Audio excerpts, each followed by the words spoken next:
What use is a crown if the head beneath it forgets how to bow? In the first summers of the world, when rivers still carried songs instead of silt, and kings bent their knees as much to the stars as to their gods, there sat a queen above all thrones, Inanna.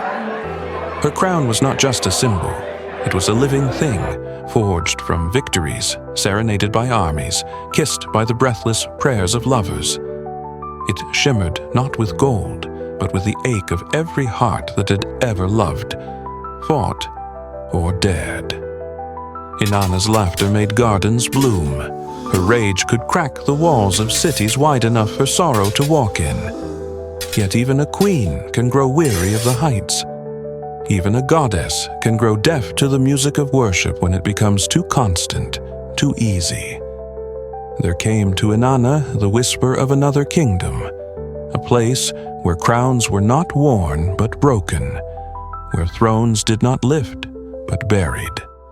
It was the realm of Ereshkigal, her sister, queen not of life but of death.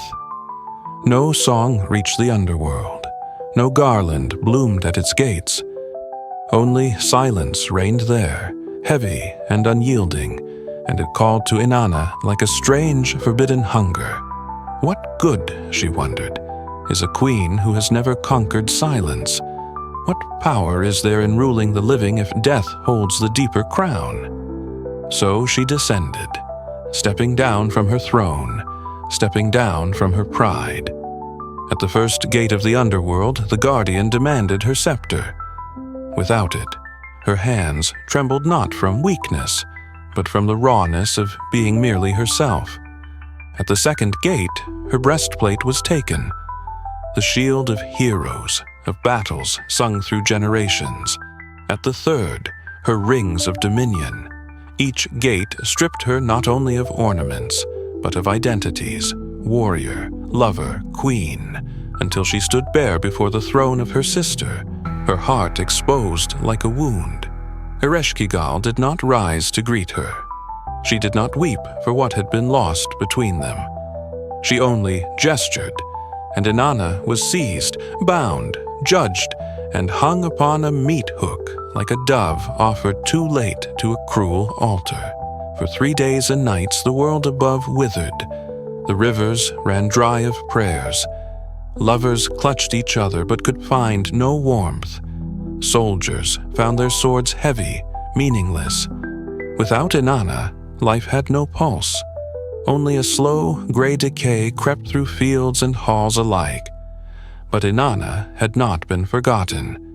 From the hushed grief of gods and mortals alike, a rescue was woven. Small deities sent into the gloom, slipping past the gates where even gods feared to tread. They bargained, they pleaded, they offered themselves in her place, and death, ancient, inevitable, allowed the exchange. Inanna rose, not as she had been, but as something new, something stitched from humility and steel. Her crown was returned to her, but it no longer gleamed with untouched splendor.